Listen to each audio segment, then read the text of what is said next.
Hi అండి. నమస్తే. ఈరోజు చింతకాయలతో కానాగంతల చేపల పులుసు పెట్టానండి. ఇది మా అమ్మగారు నాకు నేర్పించారండి.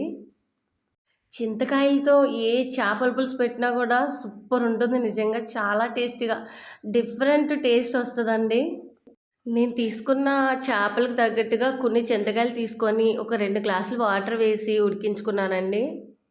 తర్వాత టమాటాలు, ఉల్లిపాయలు, అల్లం వెల్లుల్లి పేస్టు చేసుకొని పక్కన పెట్టేసుకోవాలి. ఇప్పుడు స్టవ్ మీద పెనం పెట్టి ఆయిల్ వేసి ముందుగా యాలకులు, లవంగాలు, చెక్క, అలాగే 1 స్పూన్ ఆవాలు, 1 స్పూన్ మెంతులు వేసుకోవాలండి. ఇవి లైట్‌గా వేగిన తర్వాత పచ్చిమిర్చి వేసుకోవాలి. పచ్చిమిర్చి వేగిన తర్వాత మిక్సీ పట్టుకున్న ఆనియన్, టమాటా పేస్ట్ వేసుకోవాలండి. అలాగే కొంచెం కరివేపాకు వేసుకోవాలి ఫ్రెండ్స్. అలాగే అర స్పూను పసుపు వేసుకొని వేయించుకోవాలి. ఈ పేస్ట్‌ని మొత్తం బాగా వేగనివ్వాలి. ఈ పేస్ట్ బాగా వేగిన తర్వాత టేస్ట్‌కి సరిపడా సాల్ట్ వేసుకోవాలి. సాల్ట్ వేసి వేగనివ్వాలి. మొత్తం ఈ ఉల్లిపాయ పేస్ట్ మొత్తం వేగిన తర్వాత 2 స్పూన్లు కారం వేసుకోవాలి. కారం వేసి ఓ 2 నిమిషాలు వేగిన తర్వాత మనం తీసుకున్న చేపల్ని వేసుకోవాలి ఫ్రెండ్స్. ఈ సముద్రం చేపల్లో నాకు బాగా ఇష్టమైన చేపలు ఈ కానాగంతల చేపలు. చాలా చాలా టేస్టీగా ఉంటాయండి. తొనలుగా వస్తది ఇది ఉడికిన తర్వాత. ఈ చేపల్లో ఎక్కువ ముళ్ళులు ఉండవండి. ఒకటే పెద్ద ముళ్ళు ఉంటుంది. అలాగే అన్ని మాంసాల కంటే చేప మాంసం త్వరగా మనకు అరుగుదలకు వచ్చేస్తది. ఈ ఉడకబెట్టిన చింతకాయలో ఉన్న గుజ్జు మొత్తం తీసుకొని వేరే బౌల్లోకి తీసుకోవాలి ఫ్రెండ్స్.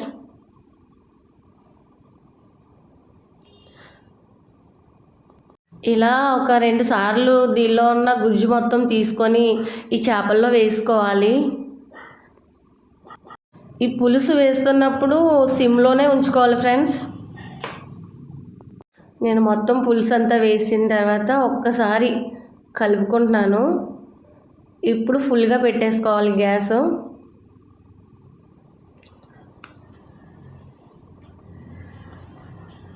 మీకు నచ్చిన చేపల్ని వారంలో ఒక 2 సార్లు తెచ్చుకొని తింటే మన హెల్త్‌కి చాలా మంచిదండి. నాకైతే మా అమ్మగారు పెట్టిన చేపల పులుసు అంటే చాలా చాలా ఇష్టం. మన చేత్తో చేసుకునే దానికంటే అమ్మ వాళ్ళు చేసింది చాలా డిఫరెంట్‌గా, చాలా టేస్టీగా ఉంటుంది కదా! అమ్మ చేతి వంట అమృతంలా ఉంటుంది. అవును కదా ఫ్రెండ్స్? ఈ పులుసు ఇలా మరుగుతున్నప్పుడు సాల్ట్ సరిపోకపోతే కొంచెం వేసుకోవాలి. అలాగే ఇంట్లో చేసి పెట్టుకున్న జీలకర్ర పేస్ట్ ఉంటే కొంచెం వేసుకోవాలి ఫ్రెండ్స్. ఇలా బాగా దగ్గరికి అయిన తర్వాత దగ్గర కావడం అంటే ఒక 15 మినిట్స్ బాగా ఉడికించాలన్నమాట ఈ పులుసులో ఈ చేపల్ని. అంతే ఫ్రెండ్స్, వేడి వేడి చేపల పులుసు రెడీ. బాయ్.